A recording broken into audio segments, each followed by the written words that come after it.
For this recipe, you are going to need 50 milliliters of warm water, 1 tablespoon of active dry yeast, 20 grams of sugar, 13 milliliters of vegetable oil, 75 milliliters of water mixed with 25 milliliters of milk, and that mixture should be warm as well, 265 grams of flour, a quarter of a teaspoon of salt, and 2 teaspoons of baking powder. If you do not have a scale at home to weigh out your flour and your sugar, the description will have the recipe written in both grams and cups. Let's get started. We're going to go ahead and activate our yeast. So we're going to put it inside of our warm water along with that sugar and give it a nice stir. We want to put that to the side for at least 5 minutes so that the yeast has time to feed on that sugar and get nice and bubbly and active so that our bao buns have a nice bounce. Now for our flour mixture, you're going to put your flour along with your baking powder and salt, and we're going to give this a good whisk.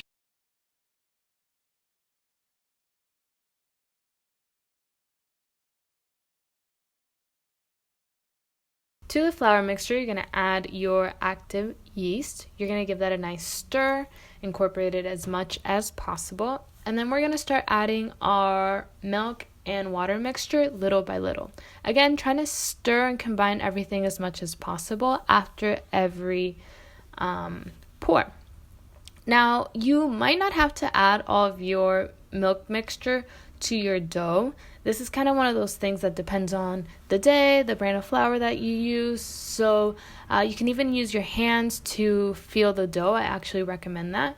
And you're looking for a dough that comes together, that isn't too dry or too wet. So I think I actually added about a teaspoon too much milk. You'll notice that I went to knead it out of the bowl and I didn't think it'd be a good idea. If that happens to you, work with the dough a little bit, knead it inside of the bowl as I'm doing, and you might notice that it'll start coming together as mine did. So for the next couple minutes, you're going to go ahead and knead your dough, and you're going to add about half of that vegetable oil. You're going to mix it in, and then the other half continuing to knead with the base of your palm.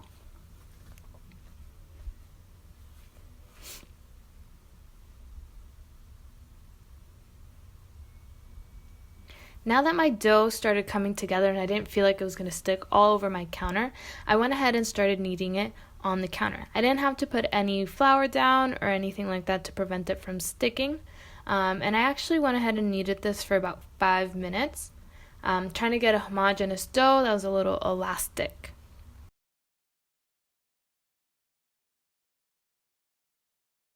An option here, if you have a stand mixer, would be to put the dough in the mixer with the hook attachment and knead it on maybe a level 2 for about 3 minutes and then check on how it's doing. Although I do prefer doing it by hand, it gives me a way better feel for the dough and kind of when it's ready to proof.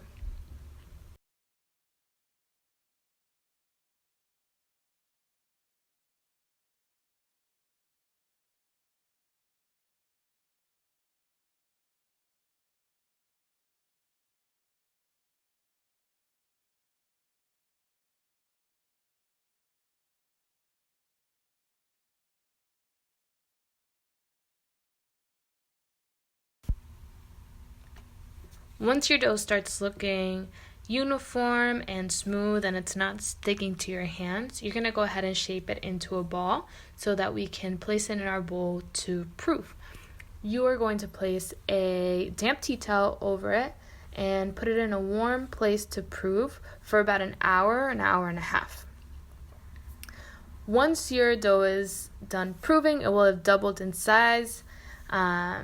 And we can go ahead and start shaping. So I turn my dough out of the bowl.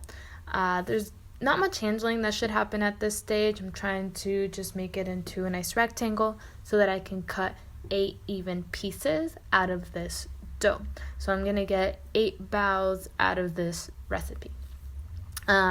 Take each of those pieces and using your hands, you're going to start tucking in the corners and kind of pinching with your left hand to try to make a nice tight ball.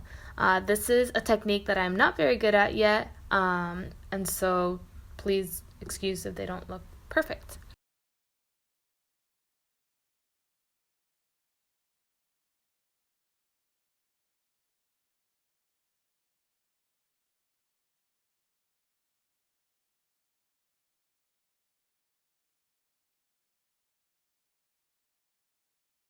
For shaping, you're going to take a rolling pin, you're going to flour your surface, and you're going to roll your baos out. Notice that I don't roll all the way over the corners. I want to leave a little bit of a lip on the edge of that bao.